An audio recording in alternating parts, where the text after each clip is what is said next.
Hi, I'm Charles with AniCap. The story begins as a peaceful city is attacked by a monster known as a kaiju. The emergency kaiju alert sounds throughout the city, and people are directed to designated safety areas. This thing is huge and it causes massive destruction while roaming the city, so a defense force arrives and opens fire on it. This isn't humanity's first time being attacked, so some people watching the scene eagerly wait to see which division of the defense force will arrive. It's the 3rd division, and they swiftly move in to deal some damage to the kaiju. One girl from the division carries a large cannon and uses this weapon's immense power to put a hole right through the kaiju, ending its life as she watches. Afterwards, our protagonist named Kafka is amazed at how huge the monster was. Its body parts are scattered everywhere, so he tells the others in his group that they will surely have to work overtime for a while. Nearby, citizens cheer the 3rd division for completing their mission with no casualties. Kafka arrives in awe of the crowd that has gathered, and while the heroes walk away from the defeated monster, Kafka walks towards it. This is because his job begins after the battle is over. Him and the group he is in does the job that no one cares about and no one is grateful for. They are in charge of taking the defeated kaijus apart and getting rid of them. Kafka does just that and deposits a sample of the monster in some drone. Their job is not as glamorous as fighting the beast, but it's definitely a different kind of battle in its own right.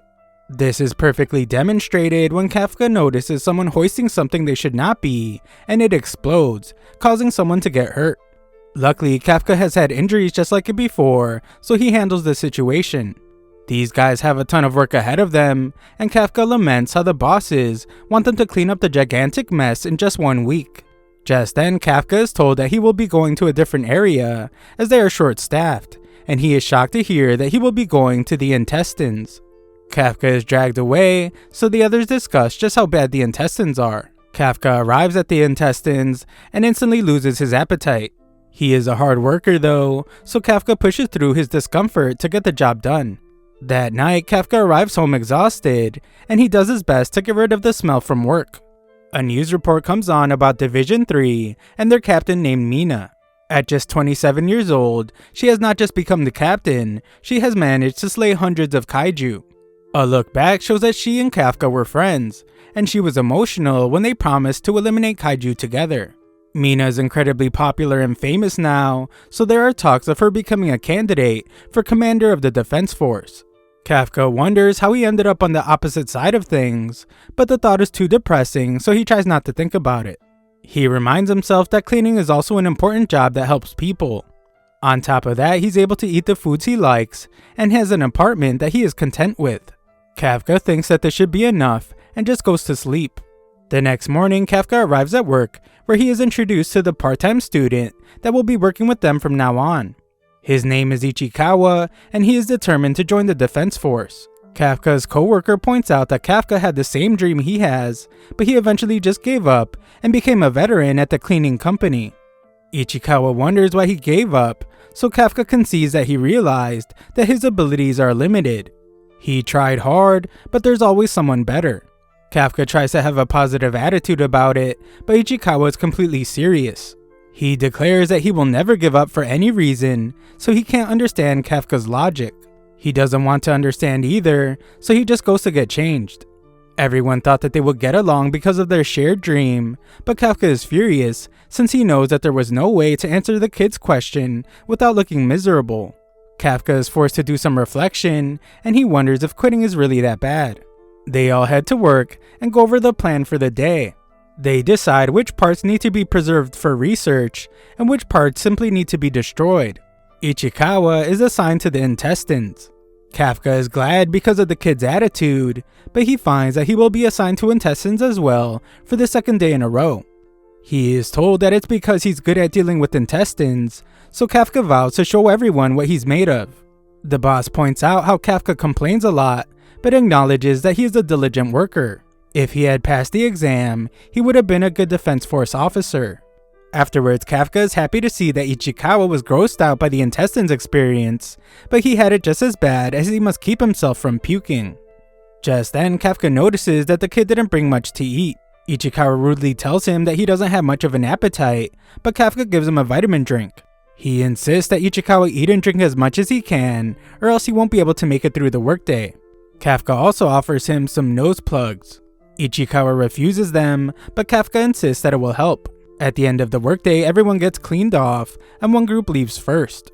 Kafka is glad to see that the worst part of the cleanup process should be over now. Ichikawa arrives, so Kafka thinks he wants a rematch from their little wrestling match, but Ichikawa surprisingly thanks him for his help getting through the day.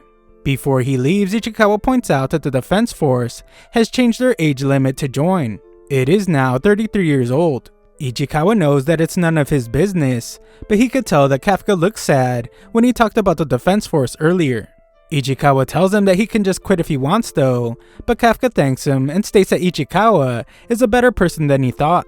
Ichikawa tries to keep his edgy persona, so he reminds Kafka that he doesn't actually care, but just then a monster appears to attack him. Kafka rescues him just in time, but he's in bad shape. Ichikawa is shocked by what he calls a yoju, and Kafka must rescue him from being eliminated once again. Kafka tells him to run and get help, but he refuses to leave Kafka. Kafka reminds Ichikawa that he's supposed to join the Defense Force, but he won't be able to if he dies now. Kafka once again demands that Ichikawa leave, so he does. Kafka gets the terrifying monster to chase him through the streets, and just barely manages to dodge its attacks. He then gets away for a moment by running into a narrow building and runs through a pane of glass. Another look back shows that Kafka and Mina both lost their schools and their homes. Kafka hated the kaiju, but only because they kept him from finishing his Pokemon game. Mina was disappointed to hear that this was all he cared about, but Kafka was just keeping a positive attitude. As for Mina though, she was sad because a cat named Miko died. They became serious as they stared at all the damage done by the kaiju, and they simultaneously declared that they will join the Defense Force. The two insult each other for this crazy idea since they are both so young, but they eventually decide to have a competition to see who can become the coolest officer.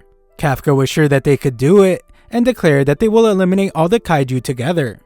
Back to the present, Kafka realizes that things should not have ended up this way. He must continue running though, as the monster's just smashing through buildings to get to him. Kafka decides to make a stand against the monster, and determines that he must attack its legs. Unfortunately, he doesn't stand a chance, as the monster instantly attacks him, and Kafka wonders why things ended up this way.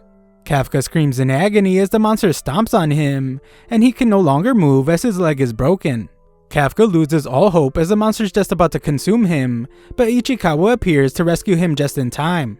Kafka calls him an idiot, but Ichikawa explains that he already notified the Defense Force. Kafka meant that he was an idiot for coming back at all, but Ichikawa points out that if he abandoned Kafka, he would never be able to become a Defense Force officer. Just then, Kafka has flashbacks to when he received the Defense Force rejection letter, and his dreams were crushed. He curses himself for being so useless, as Ichikawa gets thrashed around by the monster. Kafka is furious since he hasn't changed at all. He wasn't able to protect his friend's cat, and now he can't even protect the new kid at work. Kafka's frustration causes him to scream out with rage, just as Ichikawa is about to be eliminated by the beast. However, just then, the monster is absolutely blown to pieces, leaving the two guys shocked. A female voice declares that the target has been eliminated, and Kafka is shocked to see that Mina has arrived with the other members of the 3rd Division. She has some of her crew take care of the injured, while her and the rest go check for more yoju. Kafka is checked on, but he's in really bad shape and unresponsive. That night at the Yokohama hospital, Kafka marvels at how amazing Mina has become. She was able to eliminate such a terrifying monster in an instant, so Kafka determines that she has gone to a place that he can never reach. Kafka thought that he was alone, but he is shocked when he learns that Ichikawa is right next to him.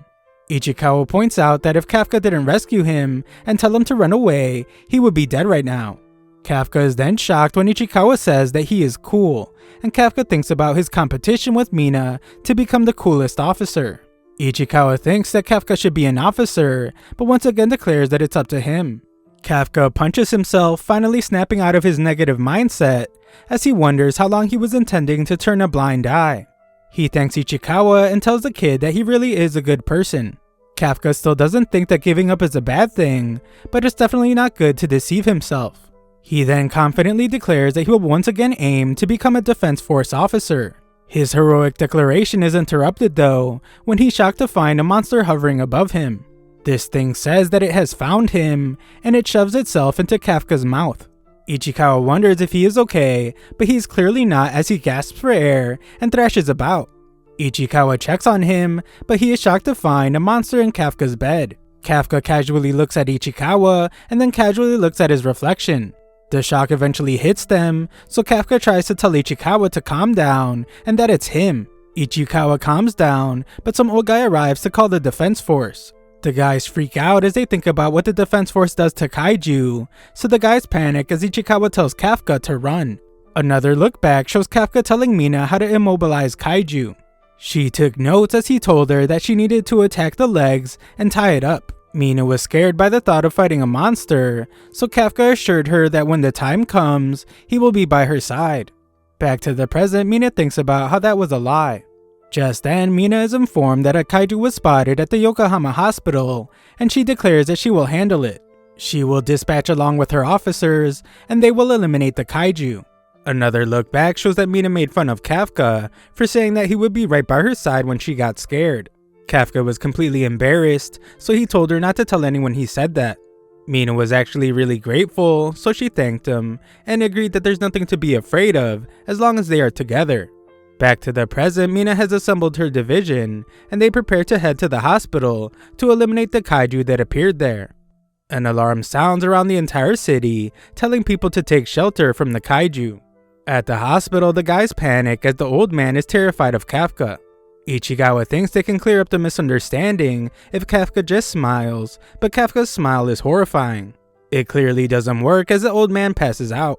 Kafka rushes to help him, but he shocks himself with his own strength as he destroys the area with the slightest touch. Kafka can't believe that he did all that, and others notice that a kaiju is there.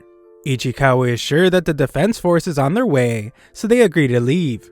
Kafka goes to escape out the window, but once again shocks himself when the slightest touch destroys an entire wall. Kafka wonders what's going on with his body, but there's no time to think as people are beginning to panic. The two guys jump out the window, but Kafka launches himself much farther than he expected. Ichikawa tries to make sense of what's going on, but he begins to wonder if this kaiju is really Kafka. He asks Kafka if he is really him, but Kafka isn't even sure anymore as his body's going out of control. Ichikawa wonders if this transformation is a special mode of his, but Kafka has no clue. Just then, the parasite extends out of his mouth to eat a bird alive. Luckily, Kafka reverts back, but he reveals that there is trouble. Ichikawa wonders what kind of terrifying thing awaits them next, but Kafka just says that he needs to pee. Ichikawa just tells him to hold it, but he can't, and Kafka shames himself for being an adult that can't hold it in. Ichikawa points out that Kafka doesn't even seem to have the right parts to pee, and he wonders where it will even come out of. Kafka then shocks them both when he pees out of his nipples. Kafka is even more ashamed now, but Ichikawa reminds him that they have more important things to worry about. Kafka wonders if he can still join the defense force the way he is now, but Ichikawa points out that he is what the defense force eliminates. They probably won't let him join, and instead they will just destroy him. Kafka gets serious as this fact starts to sink in. The timing couldn't be worse either, as he just decided to try and catch up with Mina. They prepare to enter a restricted area where no one will be around, but Kafka senses something approaching. It's not the defense force though, since it's coming from underground. An explosion occurs elsewhere in the city, and the defense force receives a report that another kaiju has appeared. Kafka is able to tell that it's the same type that attacked them before. Ichikawa points out that they already sounded the alarms because of Kafka, so he hopes that there won't be any casualties. This kaiju will keep the defense force busy, so it's the perfect time for them to hide. Elsewhere, a girl sobs as her mother is trapped, and they are found by the kaiju. The mother begs her daughter to run away, but it's too late as the kaiju is about to consume her. However, just then, Kafka arrives to hit the kaiju with an incredibly powerful punch. Kafka shocks himself once again with how powerful he is, and he goes to check on the girl. Of course, she is scared of him, so Kafka reminds himself to smile, but this just makes it worse. He rescues the unconscious mother, so Ichikawa explains that she will be fine. The kaiju returns, so Kafka tells them to get out of there. Ichikawa wonders what he's planning to do, so Kafka reveals that he's going to try punching the kaiju as hard as he can. Kafka begins a countdown as his body bursts with power, and he unleashes the powerful punch. This strike absolutely destroys the monster, sending its parts flying everywhere, and its blood rains down from the sky. Kafka still can't believe how insanely strong he is, and Ichikawa is sure that Kafka can never use that punch on a human. Kafka tells them that they can safely head to the hospital now, but he's more terrifying than ever. He tells the girl not to worry because the defense force will be there soon, so he is leaving. The girl stops him though and thanks him. This reminds Kafka of when Mina thanked him, and he imagines a future where he is fighting by Mina's side. Ichikawa wants them to run before they are found, but Kafka declares that he isn't giving up after all. Kafka reveals his human face again and states that he must go and stand by Mina's side. The defense force arrives soon after to wonder what in the world just happened to the obliterated kaiju. Mina asks the little girl to tell her everything, but she is terrified just thinking about it.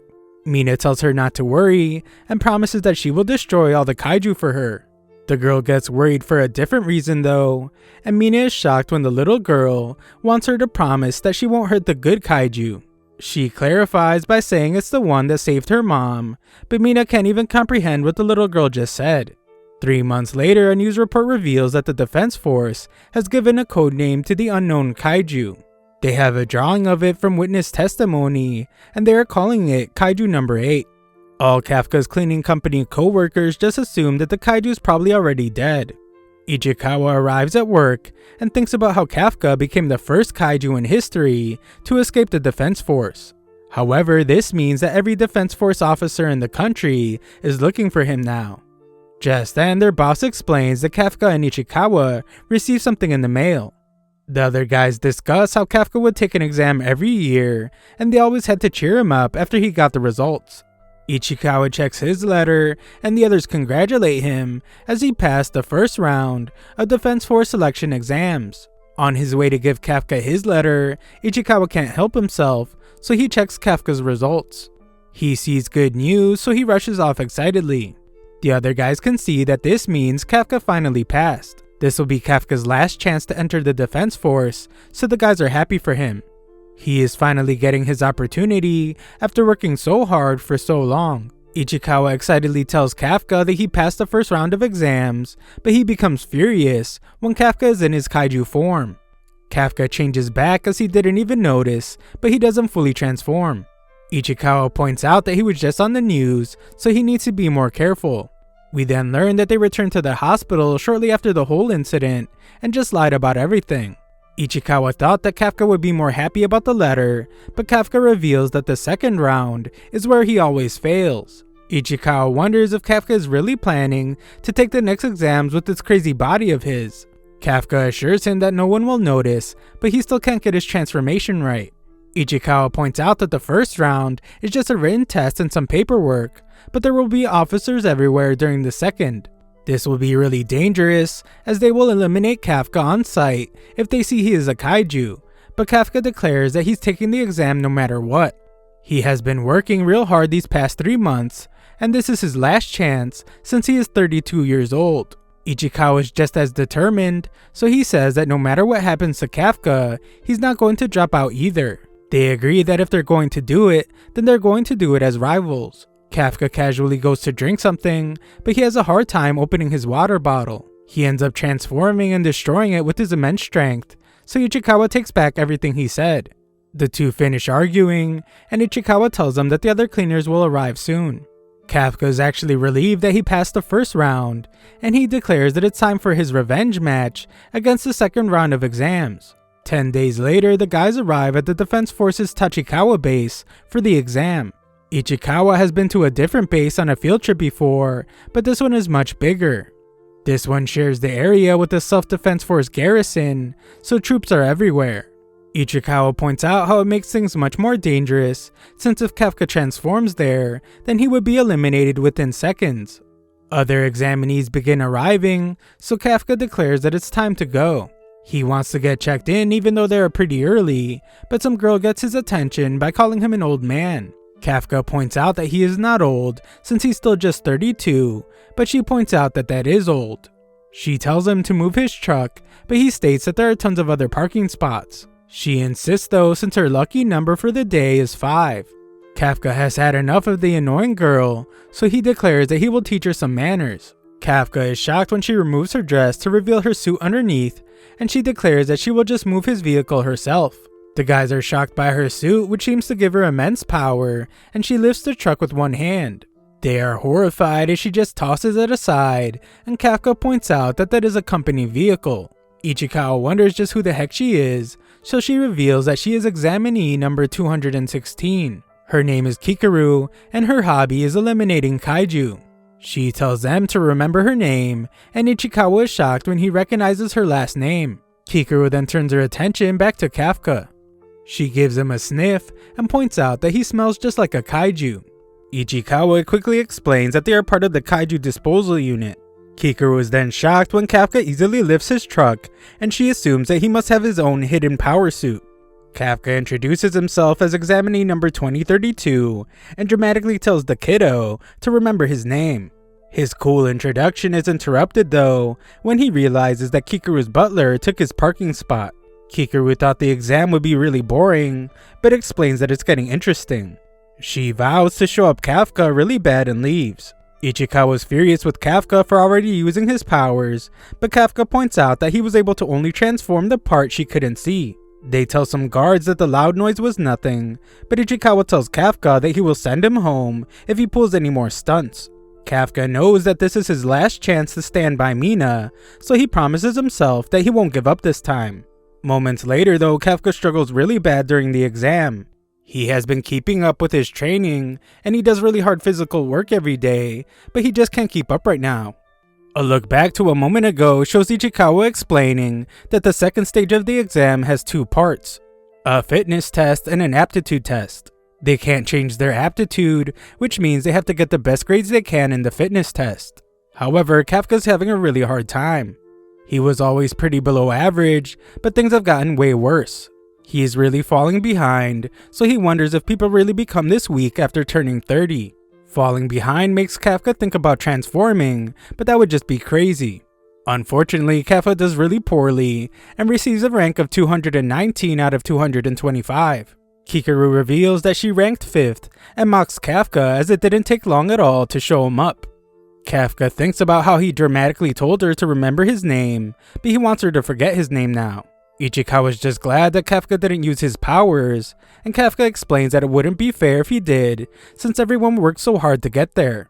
Kafka just said that to sound cool though, and he wishes that he did use his powers. Kafka is sure that he would have done better, but Ichikawa thinks that there was another reason why Kafka received the rank he did. Elsewhere, Mina is shown this year's applicants. Her subordinate assumes that she won't care because all she cares about is eliminating kaiju, but he is shocked when she's willing to hear more while she works. The guy explains that a guy named Nozumo has his attention. He graduated at the top of his class, and he's the most promising of this year's group. Ichikawa notices this guy as well, as he just ranked 2nd. The guy who ranked 3rd is Iharu, the valedictorian of some big university. The guy who ranked 1st though is Kaguragi, the rising star of the Japan Ground Self-Defense Force.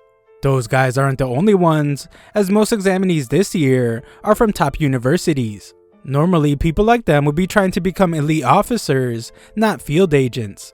This is probably why Kafka ranked so low, and Kafka realizes that this is why they seem so strong. Ichikawa explains that even among all these strong guys, there is one person everyone is watching. She graduated from California Neutralization at age 16. She skipped grades and became the youngest ever to do so. It's Kikaru, and they call her the greatest talent ever. The 3 top guys are watching her and hope they can measure up. Ichikawa points out that it's a group of extremely skilled applicants, none more so than Kikaru. Kafka tells her that he had no idea that she was so amazing, but he gets beaten by her bodyguards for touching her. Everyone watches and they just assume that Kafka is one of her groupies. Kikaru laughs as she showed him up yet again, but Kafka declares that he will show her up too. In reality though, Kafka knows that things aren't going well, but Ichikawa still has hope. For the last 2 years, the second part of the test has been kaiju corpse disposal. They want to test examinees' knowledge of kaiju and their ability to work in a group. They also want to show them that there's more to the job than just eliminating kaiju. This being in the test is why Ichikawa chose to work part-time at the disposal unit. Kafka's hope is restored, so they decide to bet everything on the next part of the exam.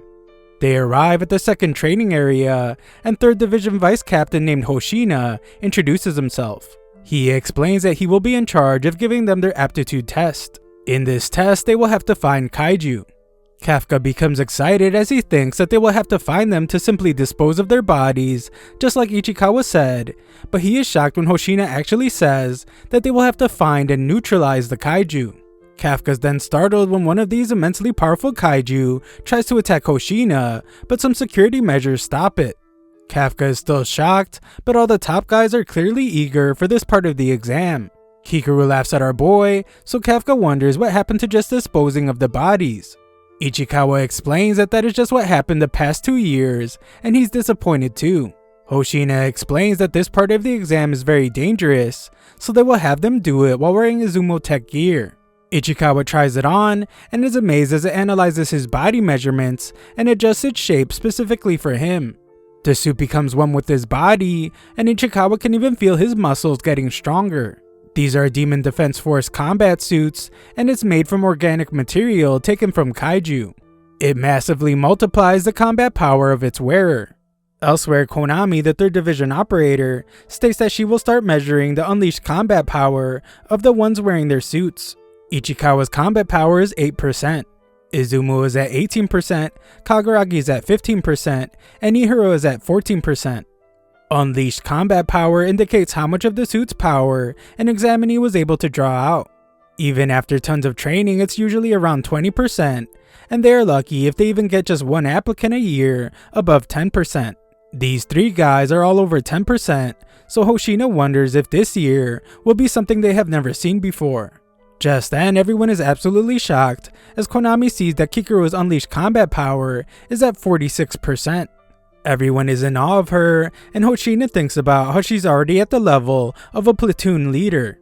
She hasn't even joined the force yet, so they assume that this must be some kind of record.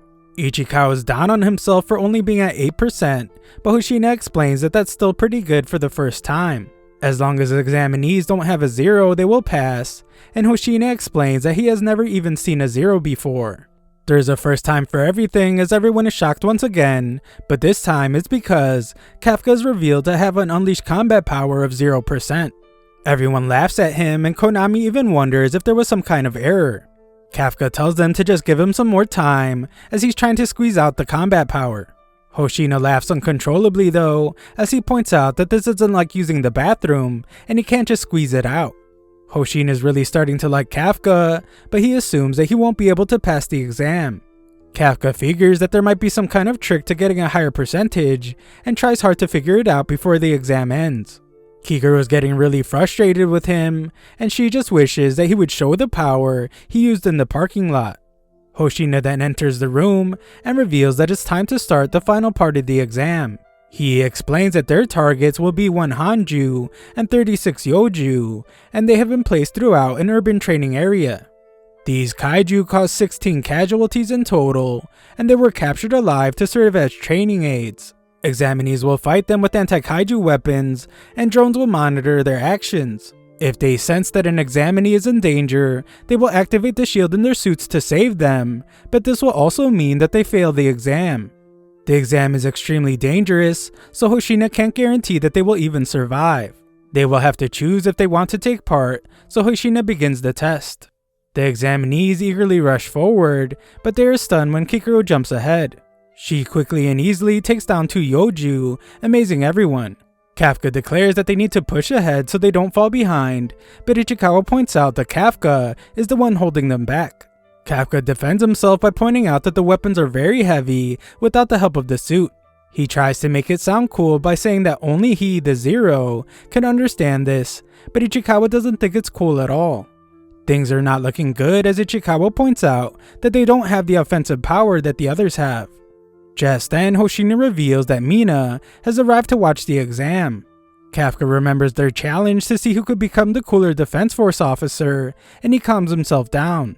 He stops caring about being a Zero and reminds himself that this is his last chance. Kafka realizes something and asks Ichikawa why they are being watched by drones.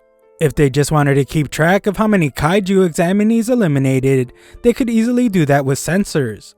This isn't the case because aside from testing their abilities, what they're also testing is how well they can adapt to the situation. The two of them realize that since they lack the same kind of offensive capability, what they should really be doing is supporting all the attackers the best they can. They find a nearby fight going on, so they get in position to help. Kafka notices the hooves of this Yoju and recognizes it from one of his cleanups. His experience pays off as he remembers that stun grenades are incredibly effective against this Yoju. It has weak eyesight but incredibly good hearing. Once they are deafened, they are easy targets. His expertise doesn't end there, as he tells Uzumo to aim for its stomach because that's its weak spot. The attackers do just that, and they are surprised when they're able to defeat the beast. They thank Kafka for the great support, but Kafka's upset because he called him Kikuru's groupie. In the observation room, they actually take notice of what Kafka and Ichikawa are doing. Kafka points out to Ichikawa that they have taken apart more kaiju bodies than they can count. He becomes confident that they can use this knowledge now, and Kafka's relieved that he doesn't need his kaiju power. He's finally excited that he will be able to make up for all his screw-ups. However, all this optimism ends abruptly when a kaiju appears out of nowhere. This thing sends Kafka flying into a building, and Konami detects that he is severely injured. He won't be able to continue battle, and the Yoju is approaching him, so they prepare his suit shield. Kafka realizes that they will probably use the shield, but he knows that this will mean he fails the exam. He knows that Mina is watching, so Kafka tries to force himself up. He refuses to embarrass himself in front of her anymore, but this beast is about to eat him. Konami begins the activation of the remote shield, and Hoshina thinks about how he knew that Kafka would be the first to drop out. He thinks it's a real shame because Kafka was a pretty funny guy. However, just then, the Yoju gets blown to bits, and Kikuru points out that this is the third time she has shown up Kafka. She declares that while she is on the battlefield, nobody gets to quit. Kafka is amazed by her, but she interrupts him. She declares that she will go on to defeat even more kaiju, so he can just lie on the ground like a loser. The other guys can tell that she's going for the main target, but they refuse to just let her take it from them. Kikuru then easily takes out another Yoju. Ihiru thinks she is just way too powerful, and he wonders if she really has on the same suit they do. Kafka wants to go after the main target as well, but his leg is broken and he can't even stand up. Hoshina explains that Kafka has multiple fractures and possibly even organ damage. Kafka wonders if this means that he will have to give up, but he refuses to let himself think that way. Kafka thinks about how horrible it felt to see that he had 0% combat power, and to think that this meant he could never stand by Mina's side.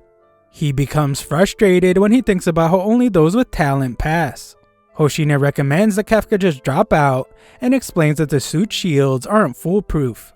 Kafka has become defiant though, and thinks about how he is the one who decides if he gives up or not.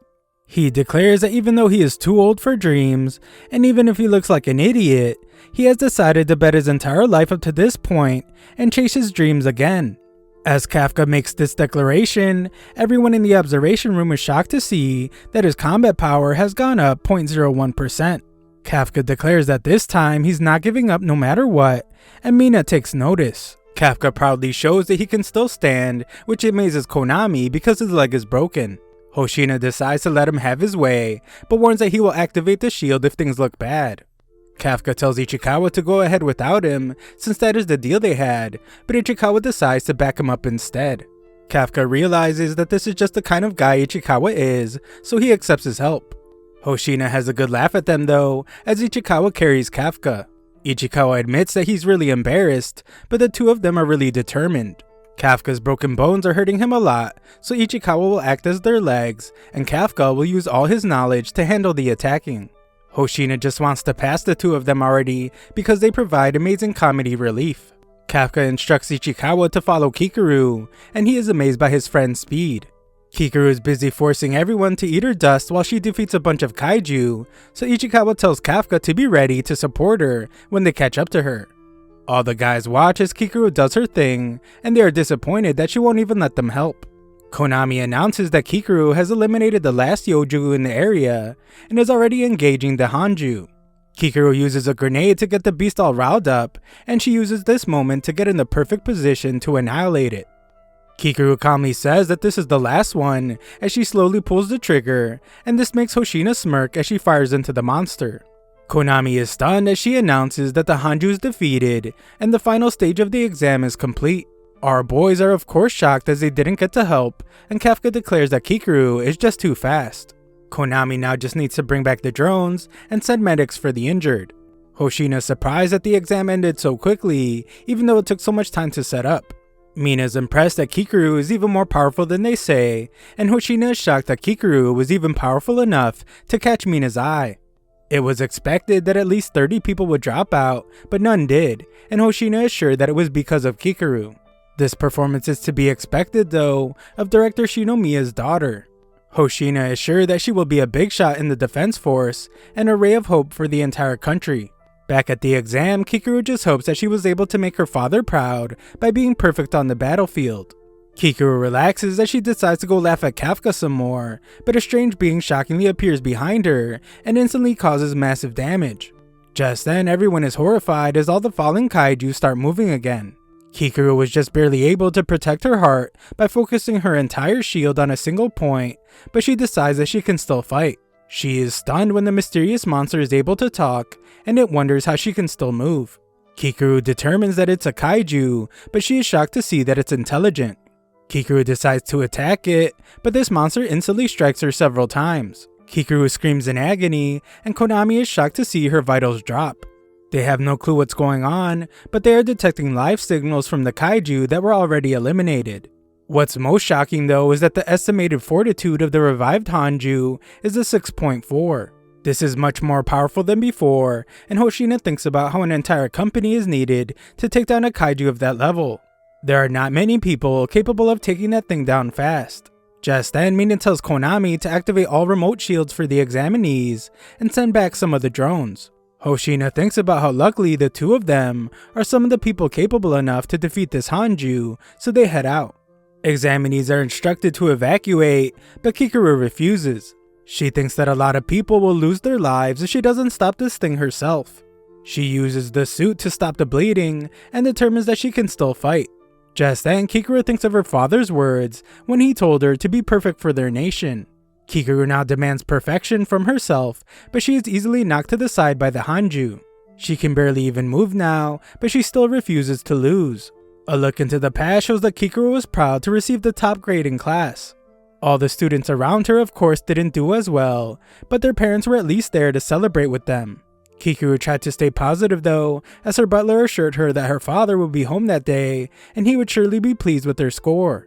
However, in reality, her father didn't care about her top score. He declared that rejoicing over a single success would only lead to failure next time. Instead of celebrating, he just wanted her to prepare for her next goal. This is when he told her that she needed to always be perfect for the sake of their nation's future and for the sake of her late mother as well.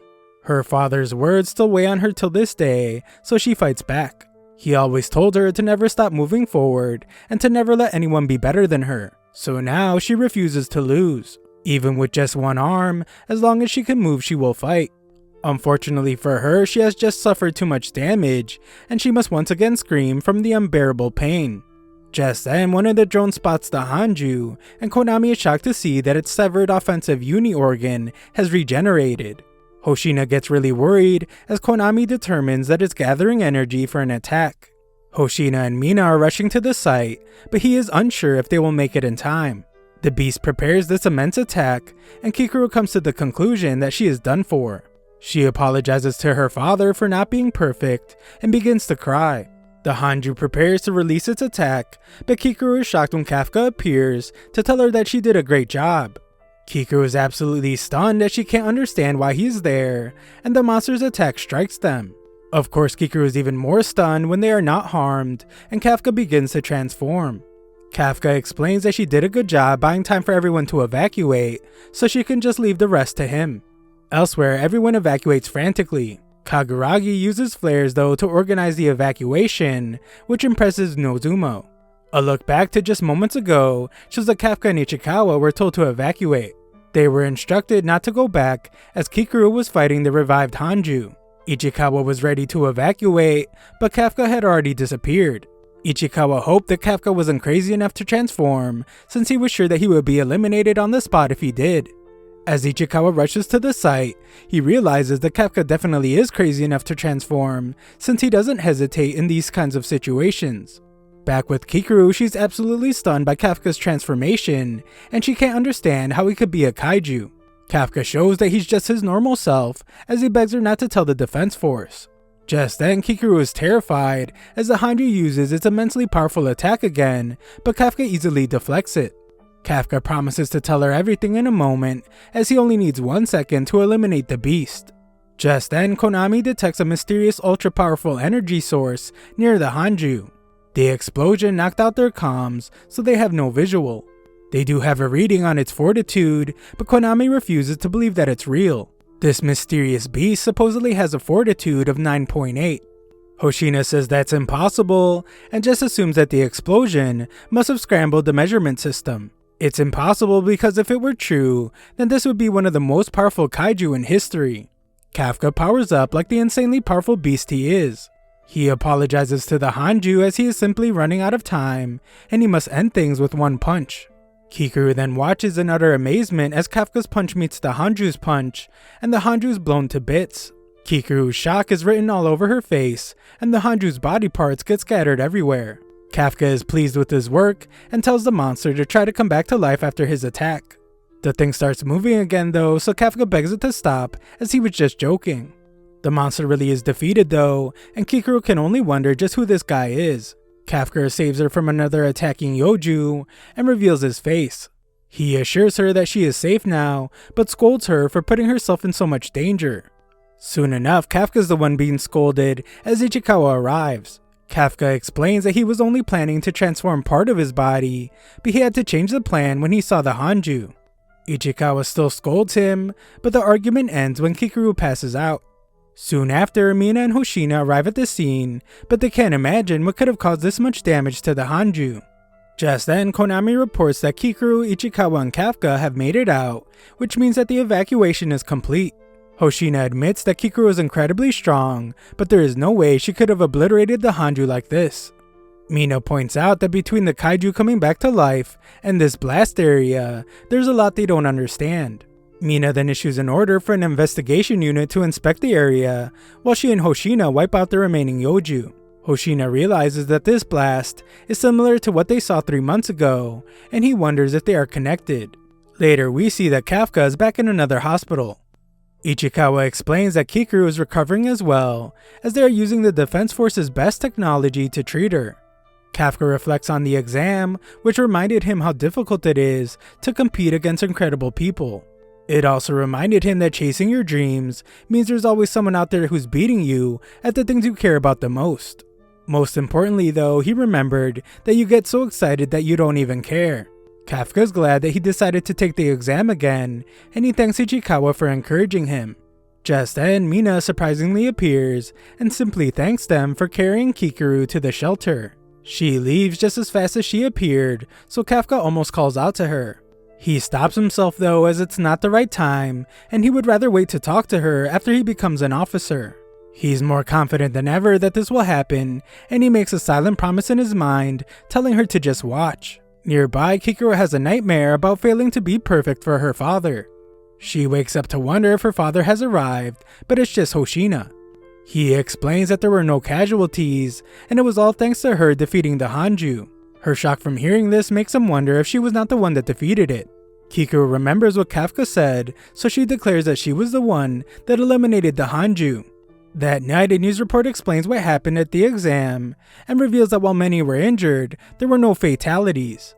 In some bathroom stall, we see that the mysterious and intelligent kaiju is listening. He's stunned and disappointed to hear that there were no fatalities at all. Just then, the phone rings and the monster reminds himself about how to answer it. When he does, the voice on the other end tells him that he needs to get back to work. This monster transforms and puts his uniform on, and we shockingly see that he's a new member of Kafka's disposal unit.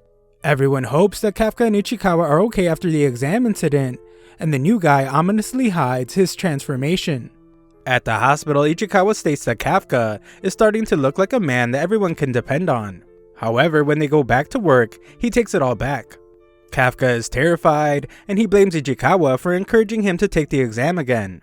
Ichikawa points out that he was just thanking him for that at the hospital, and their argument is interrupted when they receive letters. The guys prepare to open them and agree to do so on the count of 3. After thinking about catching up to Mina, Kafka is shocked by his exam results. Later, we see that the students that passed the exam have gathered at the Defense Force base.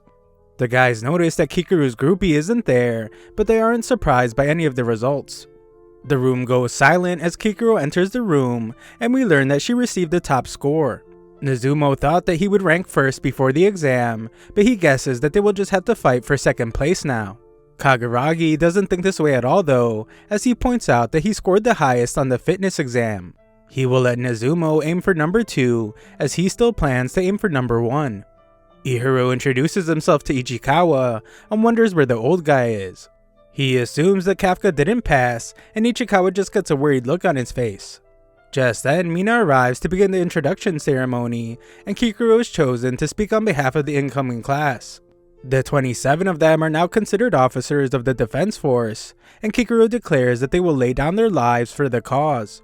Kikuru is then shocked when Mina thanks her personally for saving everyone at the exam. Kikuru becomes really sad as she knows that Kafka is the one that should be hearing these words, and she wonders why he isn't there. He had the audacity to not only save her life, but to also worry about her like she was a little girl. She becomes enraged as it was completely humiliating, and she still wants answers to why he was able to become a kaiju. Just then, everyone is shocked as Kafka arrives late to the ceremony. It turns out that Kafka actually failed the exam. He scored the lowest on the fitness exam and received a 0 on his aptitude test. During a meeting over who would pass, Mina was about to say something about Kafka, but Hoshina interrupts and declares that he will take Kafka. Kafka's numbers say that he doesn't have what it takes to be an officer, but what he showed on the battlefield says otherwise. Kafka was able to locate the enemy's weak points, and he prioritized helping others over his own kill count. Most importantly though, Kafka really made him laugh. Hoshina isn't sure if Kafka will ever become a full officer, but he will bring him into his platoon as a cadet so he can receive more training. Mina now explains that he's enrolling as a cadet, so she had him skip the introduction ceremony. Kikuru is glad to hear it, and the top guys are too. Mina then gives a speech about how the kaiju are getting stronger, and she won't be able to guarantee the survival of the new officers. However, she vows to stand at the very front so she can act as both their shield and spear. Kafka gets really caught up in her speech and loudly declares that he will be standing next to her soon.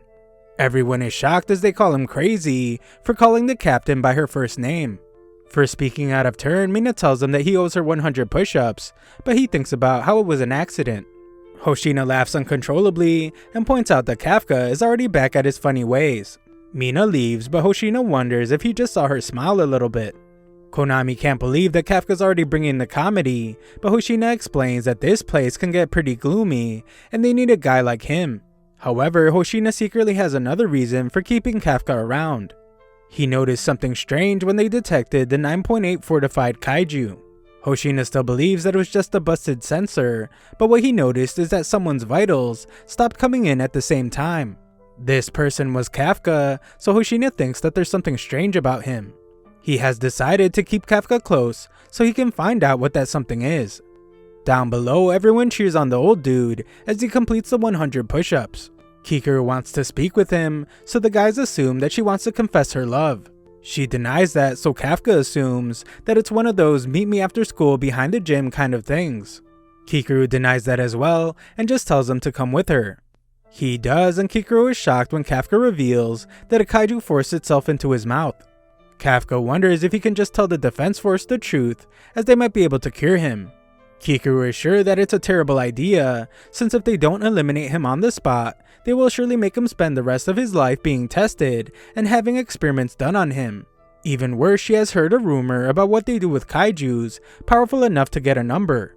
After they are defeated, their body parts are used for a special weapon. Kikuru fears that this will happen to Kafka, so he begs her to keep his secret. She agrees to do so, but if he ever tries to harm humanity, she vows to end his life. Everyone gets very serious, but Kafka's actually counting on her to do that if things go bad. Later, everyone watches as Ichikawa performs a training exercise. He completes it in just over 2.5 minutes, and it is announced that his estimated unleashed combat power was 18%. Everyone gasps in amazement, and Hoshina is impressed by how much he has grown in such a short period of time. Ihiro can't believe that Ichikawa just set another personal best score, so he jumps into the exercise next. He goes real hard as he refuses to be outdone. Ihiro finishes in 2 minutes and 15 seconds with an unleashed combat power at 20%. Ihiro is really pleased with himself, and he tells Ichikawa to not get too cocky. Just then, everyone is absolutely stunned as Kikuru finishes in 1 minute and 15 seconds with an unleashed combat power at 55%. Kikuru taunts the boys as both their scores combined are still worse than hers, and Nizumo can't help but feel average around her. Kaguragi points out that he doesn't have time to worry about those better than him, as he now has the same combat power as him. Nizumo promises that he will set a new best when it's his turn, and all the powerful rivals stare at each other with great intensity. However, the intense moment is broken up when an exhausted Kafka finishes the exercise in 6 whole minutes and has a combat power of 1%. Kafka is actually really happy about this, as he has turned the 0% from before into a 1. Kafka demands that Kikuru praise him, but Hoshina points out that he will never become a full officer at this rate. In fact, he will probably be fired in just 3 months. Hoshina has them all run 10 laps and gives them an extra 5 for complaining about it. Konami can tell that there are a lot of rivals in this class, and Hoshina is glad that they're all pushing each other to become better. Afterwards, the guys are all exhausted, and Ihiro tries to argue with Ichikawa about who has bigger muscles. Kafka tells the kids to stop arguing, and shows them the muscles of a hardworking grown-up. Kafka can't hold his stomach in for long though, and Ihiro points out that he can't join the defense force with a spare tire like that one. Kafka tells them all that it will happen to them too after they turn 28, and demands that they arm wrestle him to see who is stronger. Just then, they're all put to shame when Kaguragi enters the room with his bulging muscles. In the laundry room, the girls in the class are shocked to find Mina. Kikuru admires how in shape she is, but she knows that that alone doesn't explain her amazing combat power. Kikuru would like to know what kind of training she has done, so Mina instructs her to stand next to her. Kikuru is shocked that Mina wants to show her right now, but she eagerly agrees to do it. Back at the bath, the guys discuss why they decided to join the defense force. Ihiro was saved by Captain Mina Ashiro, so he always wanted to be a hero like her. All the other guys share the same desire to become heroes because of her. Kafka is amazed about her inspiring so many people, and Ichikawa points out that she is their generation's superhero. They all want to know Kafka's reason, and they are shocked to learn that he was childhood friends with Mina. They are even more stunned to hear that they made a childhood promise, so Kafka tries to sneak away.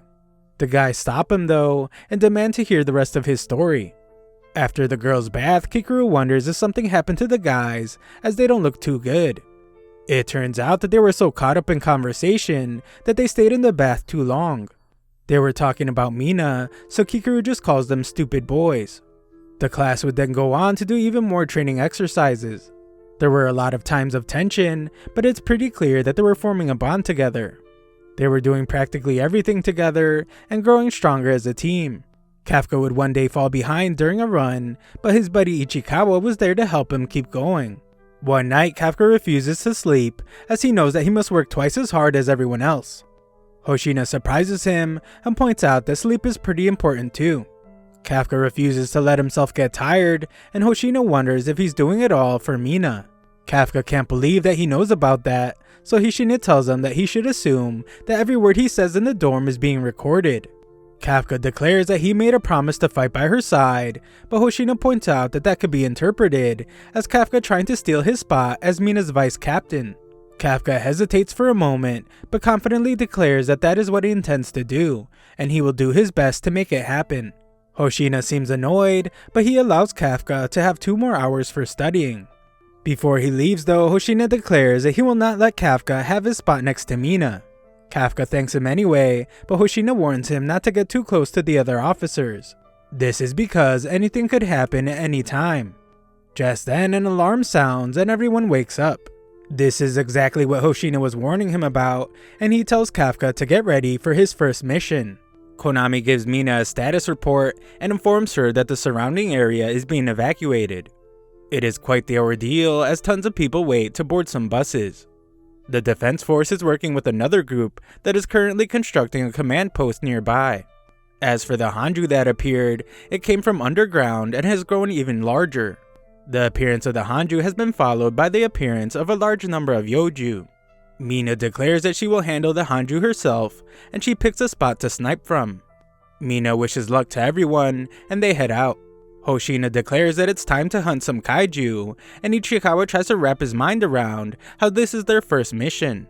Kikuru stares at Kafka in disbelief about him being kaiju number 8. She very seriously hopes that he doesn't disappoint her, but of course he does, as he's almost about to throw up. Elsewhere, we get a terrifying look at the gigantic Hanju and the evacuation shelter. Kafka and the other members of the Hoshina platoon stand at the neutralization area, and Kafka gets his first look at the giant monster. Hoshina explains that Mina's unit will be handling that Hanju, but the problem is that it's creating a ton of Yoju. Their job will be to make sure that the Yoju don't escape from the neutralization area. They are new recruits, so it's natural that they are placed at the very rear of the fight, but this also means that they are the last line of defense. No one has any questions as they are all focused on the mission, so Hoshina gets ready to start it. He declares that no matter how good their scores are during training, that won't save a single life. It is now time for them to show what they can do on a real battlefield. All the guys show their camaraderie as they get hyped up, and Hoshina tells them to have fun out there. Civilian evacuation is complete, and Mina is 8 minutes away from her position. Kafka communicates with Ichikawa and declares that during this mission, he must prove that he can do the job. He thinks about how Hoshina told him that he wouldn't last 3 months the way he's going now, and Kafka fears that he might not get another chance to prove himself. Kafka's really nervous, but for some reason, he's also really excited. He doesn't know why, but Ichikawa thinks about how this is the job that Kafka always wanted. They both promise to make their first mission a success, and they are told that the first Yoju have arrived in their area. Everyone is ready, so they all heroically jump off the roof of the building. Kafka confidently declares that this mission will be a success, but he's the only one to climb down the side of the building slowly. Elsewhere, Mina arrives at her sniper point. Another group is instructed to lure the Hanju to another area, so they open fire on it. After several attacks, the giant thing begins to move, and Hoshina excitedly waits to see everyone prove themselves. The fight has begun, and Kafka is surprised, since it's nothing like the exam, because he's really calm for some reason. Kafka now feels like his suit is actually helping him, and he confidently unleashes his combat power. Unfortunately though, he just gets wrecked by a Yoju. His combat power is still just 1%, so Kikuru tells him that he's too far up front, and he should be at the rear. Some veterans are annoyed that they have to fight with the rookies, and they wish that they would just get out of their way and hide somewhere. The veterans then decide to be cautious and wait for the front lines to figure out what the Yoju's weak spots are, but they are shocked when Kikuru already starts taking out the monsters. She refuses to just sit around and wait, so instead she attacks anything that looks like it might be a weak spot. Kikuru takes out a bunch of Yoju, shocking the veterans, as this is not the kind of power that is usually seen from rookies. Kikuru blushes when Kafka tells her that she did a good job, but she gets annoyed when her suit detects an increase in her heart rate. Nearby, the rest of the group works together to take down a Yoju, but Ihiro is shocked when he sees that Ichikawa just took down a Yoju all by himself. Ichikawa explains that he switched out the burst rounds in his rifle for freeze rounds, so he could slow the Yoju down while he fights. This is a better fit for his style, and Ichikawa is confident that if he can get a hang of it, he will be even better at hunting kaiju. This isn't enough for him though, as Ichikawa thinks about how he needs to keep getting stronger, so Kafka won't ever have to transform again. The other top members of the group show just how skilled they are as well, as they eliminate several Yoju. The other platoons can't believe how strong the new recruits are, and not even the platoon leaders knew about it. Kagaragi and Nezumo compete to see who can eliminate more kaiju, and one of the platoon leaders activates Cougar mode as she drools over them. Hoshina informed her that the average unleashed combat power of the new recruits is higher than in most years. There are a few standouts at the top, and they are motivating the others to do better. Reports of Yoju being eliminated keep rolling in, and Kafka is shocked to hear that even Ichikawa and Ihiro are advancing forward. Kafka gets discouraged when he feels like he's holding everyone back when they're working so hard, and he wonders if there's anything he can do. Just then, Kafka remembers that the veterans wanted to wait till they found out what the Yoju's weak points are. Kafka takes a look at one of the Yoju's corpses and decides that he will fight in his own way. Just then, some of the others are shocked when they see Kafka messing with the corpse. Kafka is knee deep in this thing, and he realizes that even at just 1%, the suit makes it easy to dismantle a kaiju's body. It's so useful that he hopes that they could give some suits to the cleaning industry. Kafka recognizes the structure of the kaiju, but the core isn't where it normally is in a fungal type monster. Kafka looks around for it, and he is shocked when he finds it. He informs Hoshina that the Yoju's core is at the base of the neck, and Kafka even tells him the best way to attack it for those with weaker attack power. Most importantly though, Kafka has discovered that these Yoju have reproductive organs. It's the white bumpy things on their rear, and if they don't destroy them, then the corpses might spawn new kaiju. Hoshina is amazed by Kafka's work, and he tells Konami to spread the news. Hoshina commends Kafka once again, and Kafka is stunned about actually being able to help the defense force. Kafka rushes off to neutralize the bodies of the defeated kaiju, and he vows to do whatever it takes to stand by Mina's side. Just then he stops as a large explosion occurs, and Hoshina explains that the main attack on the Hanju has started. The Hanju has been lured to the destination, and the other platoons use suppressing fire to keep it in place. Mina then breaks out her giant weapon and makes the preparations to fire it. With everyone at a safe distance, Mina is given the clear to fire. Mina thinks about her competition with Kafka about becoming the cooler officer, and she prepares to show him how far she has gotten. The insane amount of power she unleashes causes her to destroy the ground beneath her feet, and her suit announces that Mina's unleashed combat power is at an incredible 96%. Hoshina watches her and hopes that Kafka is watching closely as well. Mina fires her weapon, and the insanely powerful attack absolutely destroys the gigantic Hanju. Hoshina wanted Kafka to watch so he could see the power of the person he's trying to stand beside. The Hanju's core is now exposed, so Mina loads another round into her weapon. She fires away, destroying even more of the Hanju, and Konami announces that its vitals have disappeared. The thing collapses, and Konami is a bit surprised when Mina loads a third round. Mina fires away again, and Konami announces that the Hanju has stopped moving completely. Everyone is amazed, but they're all shocked when Mina loads a fourth round into her weapon. Konami points out that the Hanju is already down, but Mina just demands that Konami give her the order to fire again. She does, so Mina once again shoots at the monster. Kafka watches in total admiration of her, and Hoshina arrives to wonder if Kafka is ready to give up on his goal. Standing by Mina's side means that he would have to match her incredible strength.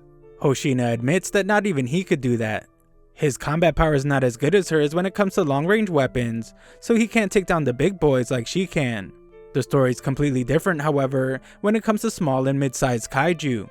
Just then, Kafka gets worried when a kaiju appears behind Hoshina, but this just proves to be an opportunity for Hoshina to display the power he spoke of. With just the slightest movement, Hoshina slices the Yoju to pieces, and he declares that he thinks he's better than Mina when it comes to monsters of this size. Kafka couldn't see his attack at all, and Hoshina explains that his family has been a clan of kaiju hunters for generations. He goes on to say that a captain and vice captain are the force's most powerful members. That is why they are given special equipment tailored to their fighting styles. Mina informs Hoshina that the Hanju is down, so Hoshina tells Kafka that it's finally time for the real show to start. Kafka is confused since the Hanju is down already, so Hoshina reminds him that the real problem is the countless Yoju that still live inside its corpse. The unbelievable amount of Yoju begins swarming out, so Hoshina tells everyone that once they finish off the riffraff, they will be able to go home. The recruits think he's being a little too casual, so the veterans taunt them for giving up already. They are determined to show the new recruits that there's more to fighting than just combat power, so they head out to fight. The cougar named Nakonashima tells Kagaragi and Nozumo that they can just let the veterans take care of everything, but they rather fight. Konami analyzes the new recruits though, and sees that they are tired. Their unleashed combat power and endurance are both falling. Hoshina points out that it's a big mission, but if they can get through it, then it will push them to the next level. Most officers end their career with a combat power between 20 and 30%. However, a very small number of them overcome that wall and become captains. Kikuru is the only new recruit that has reached that level, but Hoshina thinks that there might be another one. This other person is Ichikawa. We then watch as Ichikawa eliminates another kaiju, and Ihiro becomes furious. He spent years training at a renowned technical college, so he can't understand why he isn't able to keep up with Ichikawa. Just then, they are told that more Yoju have been spotted nearby, so the two of them head to the front lines. Ichikawa is shocked when he sees the jacket of the monster sweeping company, and he wonders what one of the cleaners is doing there. They try to explain that the cleaners won't be needed for a while, but they just get ignored. The mysterious person is just disappointed as the reproductive organs he loaded the Yoju with have been destroyed. He wonders how they found out, and he speculates that somebody on the force knows all about kaiju. The guys are then shocked when this guy turns to them with his messed up face, and he wonders if they know anything about what happened. Nearby, the guys from the cleaning crew try to see if they can spot Kafka and Ichikawa. They're too far away, but what they can see is how gigantic the kaiju is. It's so big that every cleaning company in the nearby cities have been called to the scene. Just then, they notice that the new guy is missing. Back on the ground, Ichikawa tells the guy to get to safety, but he shockingly launches an attack that pierces right through Ihiru's chest. Ihiru's in a great deal of pain, but the guy's just disappointed that he missed the heart. It's pretty clear that their enemy is a kaiju, but Ichikawa has never heard of a humanoid kaiju other than Kafka. The monster turns into its kaiju form, and the guys realize that it's the one from the exam. What's even more terrifying is that it's the one that took down Kikaru. The monster doesn't want to leave empty-handed, so it has decided to take a sample of one of these Defense Force officers. Ichikawa tries to inform Hoshina of the humanoid kaiju, but the monster reveals that he already figured out how their communication devices work. He came up with a trick to keep himself hidden from the humans, so this entire area is undetectable. The monster's next attack does some serious damage to Ichikawa, but he's disappointed again because his aim is off for some reason. Ichikawa is shocked that the monster is blasting right through his suit's defenses, and the monster can tell that Ichikawa knows something. It turns out that Kikoro told the guys about this monster in case they ever ran into it. She explained that his attacks seemed to be coming out of nowhere, but if they focused hard enough on his fingers, they would be able to see him preparing for the attack. Ichikawa does just that, and he shocks Ihiru when he's able to dodge the monster's attacks. The monster figured this much, but he's surprised when Ichikawa fires back. Ichikawa tells Ihiru to go get help, but Ihiru refuses to let someone else protect him. Unfortunately, Ichikawa has to rescue him from another attack, and Ichikawa pleads for him to leave again. Ihiru realizes how bad the situation is as the monster approaches, so he runs away. Ichikawa admits to himself that he is scared because this monster defeated Kikaru. However, the Defense Force officer he wants to become always puts his life on the line to protect the people he cares about. Ichikawa begins his attack, and his only real goal is to buy enough time for Ihiru to get to safety. As Ihiru runs away, he can't believe how Ichikawa seems like a totally different guy. He can't understand how he's able to fight the monster, and he hates having to run away. A look back shows how everyone was told that they would hit a wall, unleashing their combat power. This usually happens at around 20 to 30%, and only very few people can scale that wall. Unfortunately for Ihiru, he has been stuck at 20% for 2 weeks. Ever since he was saved by Mina, Ihiru has only thought about becoming stronger, but he becomes frustrated since Ichikawa was able to surpass him already like it was nothing. Back at the fight, the monster can tell that Ichikawa knows a few things about him. The monster shows him something he is sure he doesn't know yet, and unleashes an attack, but this time Ichikawa is saved by Ihiru. Ihiru is still in really bad shape, so Ichikawa wonders why he came back. Ihiru thinks about how he realized that he doesn't hate Ichikawa. The person he hates is himself for not really changing at all since the day he was saved, and still being a person that needs to be saved. Ihiru declares that Ichikawa isn't saving him, he is saving Ichikawa. The monster is confused by their strange human interaction, but he soon realizes that one human was trying to help the other escape. He explains that their effort is useless because nothing can leave this space without his permission. This leaves them with no other choice, so Ihiru declares that they must fight together. Ihiru is in really bad shape, so he decides that he will give Ichikawa an opening so he can land a powerful attack. They begin their attack, and Ichikawa is shocked when Ihiru uses a conductor round. Ihiru declares that Ichikawa isn't the only one trying out different kinds of bullets, and the monster gets annoyed since the bullet makes it hard for him to move. The monster decides that he will have to take out Ihiru first, but Ihiru reminds himself that he was already hit by the monster's attack before. He focuses himself this time, and he's able to dodge the attack. The monster is shocked, and Ihiro hits him with another conductor round to get Ichikawa an opening. Ichikawa unleashes his maximum combat power and begins to power up. He begs for God to just this one time give him more power than Kikuro and Hoshina, and he fires away at the monster, splattering parts of it everywhere. The guys are shocked though when the smoke clears to reveal a wall of corpses. The monster emerges from the wall and declares that Ichikawa is done for. Ihiro screams out to him, but it's no use as the monster pierces Ichikawa's body with several attacks. Elsewhere, Hoshina is told that they have lost all contact with Ihiro and Ichikawa. Kafka becomes concerned, and someone notices that one of the corpses kinda moves. Kikuro arrives, and Kafka realizes that all signs are pointing to the monster from the exam being there. Back with the guys, Ihiro becomes really concerned for Ichikawa as he collapses. Ichikawa's entire body feels like it's burning, but he knows that he needs to get his suit to stop the bleeding. Ichikawa declares that he is still alive, so the battle is not over. The monster is disappointed to see that he can still move, and he explains that it's surprisingly hard to stop a human's motor functions without killing them. Ihiro tries to stop the monster from attacking again, but this just gets him attacked instead. The monster decides to put an end to the fight, so he tests out some attacks on Ichikawa.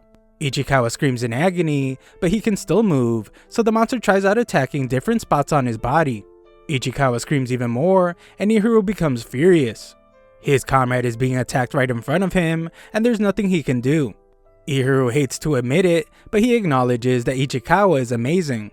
Ihiro is sure that he will become a captain one day, so he won't let Ichikawa's life end here. He heroically tries to shoot the monster again, but the weapon is damaged. The monster determines that he doesn't need Ihiro anymore, so he prepares to end his life. The situation is completely hopeless, so Ihiro pleads for God's help. It's actually so bad that Ihiro doesn't care who comes, and he would welcome help from a demon or even the devil himself. All he can do is plead for help now, and he wishes that someone would come save his friend. The monster declares that it's time for Ihiro to die, but Kafka appears out of nowhere and tells the monster that he will be the only one dying. Kafka sends the beast flying with a punch, and it doesn't even know what just happened. The monster can see its own body, and he realizes that his head was knocked off. Kafka rushes to Ichikawa and apologizes for being late. Ichikawa is disappointed in himself and realizes just how weak he is. He wanted nothing more than to prevent this from happening, but in the end he made Kafka transform again. Ihiro watches in shock as he can't believe that there's another humanoid kaiju. The monster sees this as well and realizes that Kafka is kaiju number 8. Kafka keeps a positive attitude as he tells Ichikawa that he needs to have his suit heal his wounds, and he has a good laugh because that's something he can't do himself.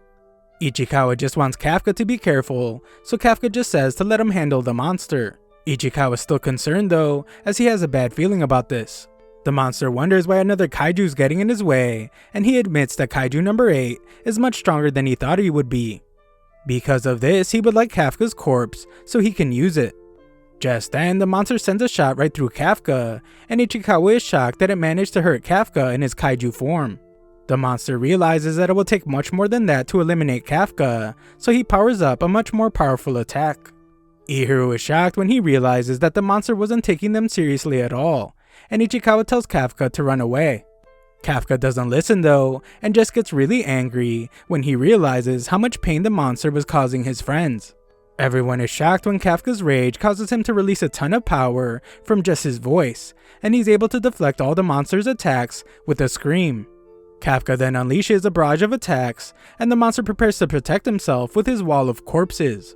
Kafka just breaks through the wall though, and the monster realizes that he can't take another direct hit.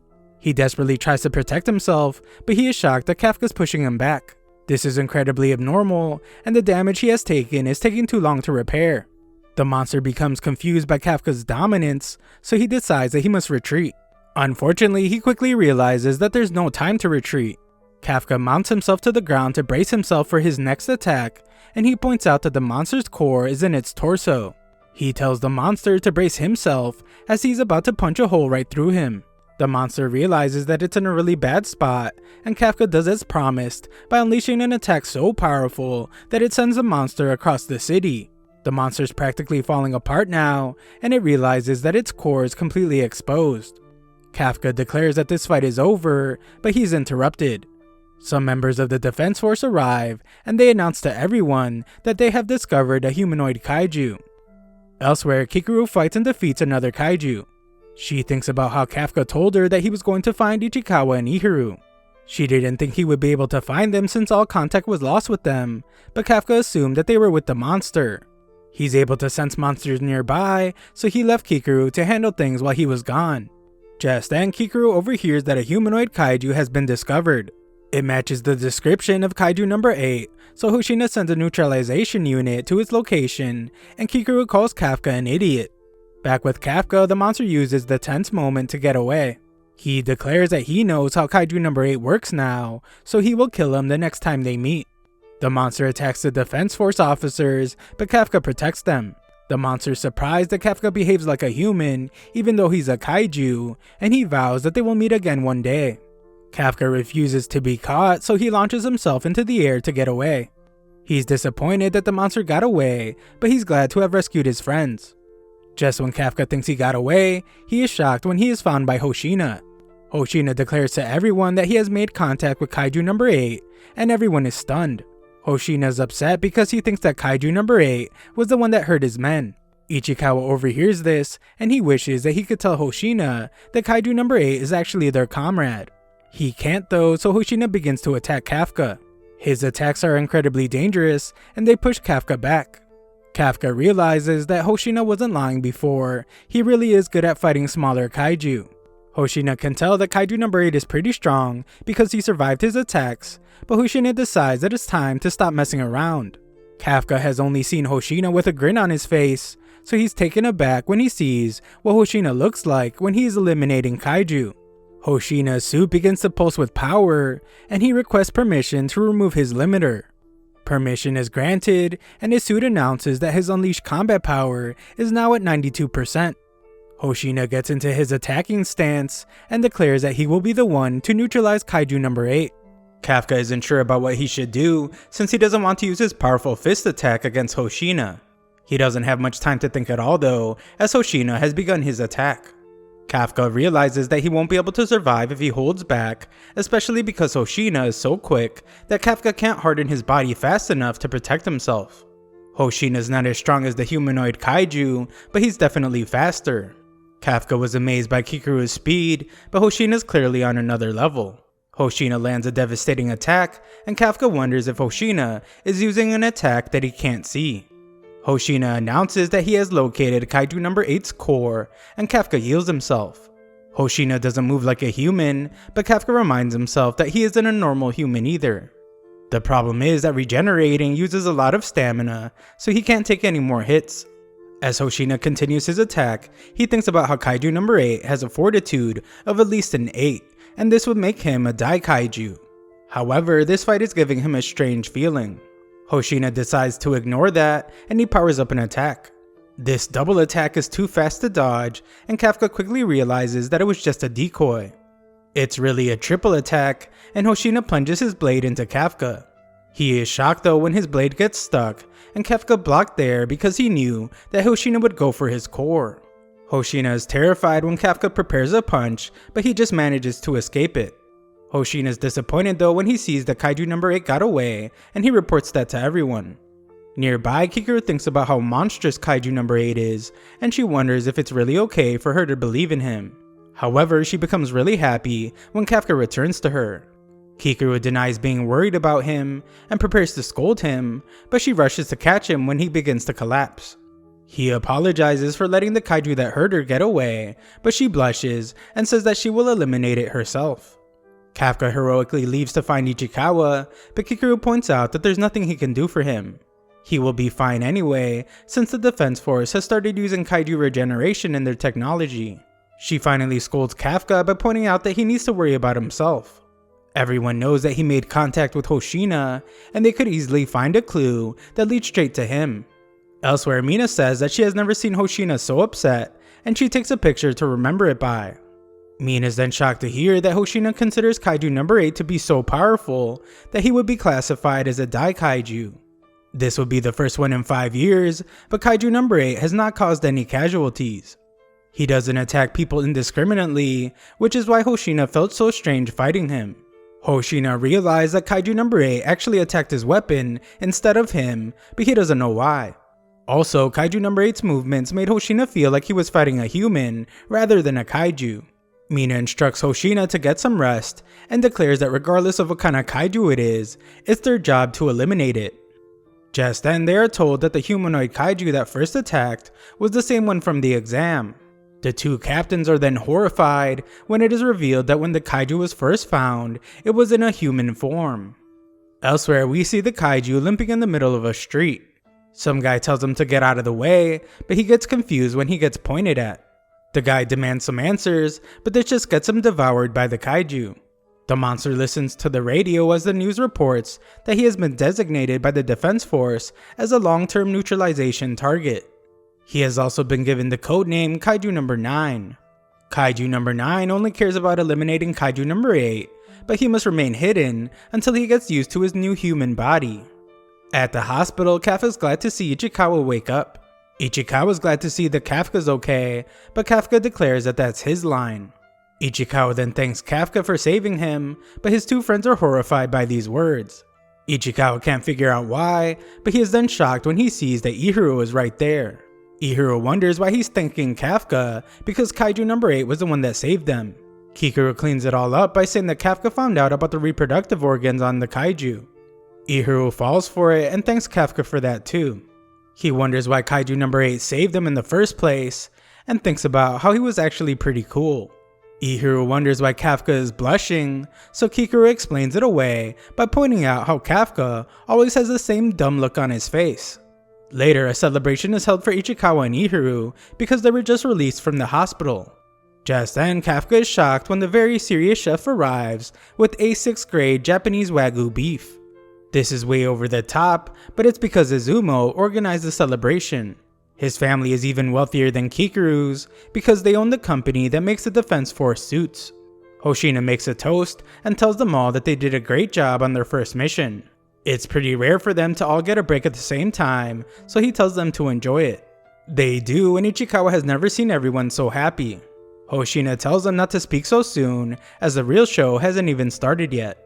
Just then, Ihiro and Kikuro start arguing about who is worse at showing off too much and not helping the team. Ichikawa tries to calm them down, but Izumo and Kaguragi start arguing too. Kafka joins in the chaos as he wonders if there's something wrong with the suits because he couldn't even defeat one kaiju alone. Arguments break out everywhere, but Hoshina can tell that Ichikawa has noticed something. Everyone is talking about the mission. They're discussing what they were lacking and how they can improve. This makes Ichikawa realize that it's not just him, everyone wants to get better. Just then, Kafka demands that he be respected as an elder, but Kaguragi explains that he only respects the strong. That's fine with Kafka, so they prepare to arm wrestle. The arguments get even more intense, but Konami says that this is practically a yearly tradition. Outside, we learn that Izumo hasn't seen the chef in a really long time. Something seems to have happened to Izumo's father, and Izumo hasn't seen him since a certain incident. Just then, Izumo notices that Kaguragi is right there, and he wonders if he heard what they were talking about. Kaguragi actually just needs to go to the bathroom, and Izumo realizes that he isn't the nosy type. Back at the party, Hoshina makes an announcement. Kafka saved a lot of people with his knowledge during the mission, so he's being promoted to full officer. Everyone is shocked, and Hoshina welcomes him to the Defense Force. Everyone celebrates with him, and they cheer him on, as they always believed that the old dude could do it. Kaguragi doesn't show it in his face, but he's glad to see everyone so happy. He declares that if he can prevent anyone from losing their lives, then he will do it. Izumo watches as well, and agrees with him. The next day, Mina officially tells Kafka that he's a full-fledged Defense Force officer. Kafka declares that he will give his all to the fight, but he is shocked when Mina says that he's a long way from being able to fight by her side. Kafka can't believe that she actually remembers their challenge, and he tells her to just wait. He didn't address her properly though, so he once again owes her 50 push-ups. Luckily for Kafka, she needs to go to a meeting where Kaiju number 8 and Kaiju number 9 will be discussed. Mina reveals that Hoshina was the one that recommended Kafka for full officer, and she hopes that Kafka will live up to his expectations. That night, Kafka's up late studying again. He calls it a night though because he doesn't want to get scolded by Hoshina again. Kafka notices that someone left the light on in the training room, but he's shocked when he sees Hoshina training so late at night.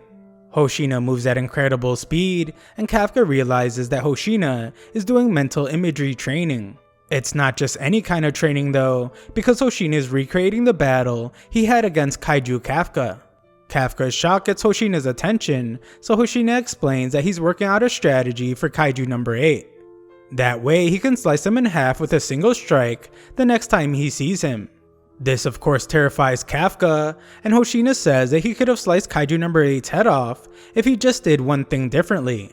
If he used skill 6 instead of skill 5, he could have sliced Kaiju number 8 and his core into ribbons. Again, this of course horrifies Kafka. Hoshina declares that Kaiju number 8 cannot be handled by a normal officer.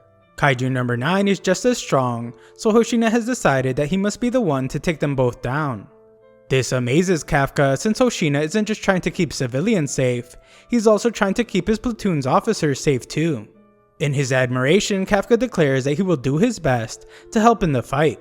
Kafka was being dead serious, but Hoshina tells him not to get too cocky. He doesn't expect a guy with 1% power to be any help. Kafka says goodnight as he leaves, but he's surprised when Hoshina tells him that he can have 1% of his expectations.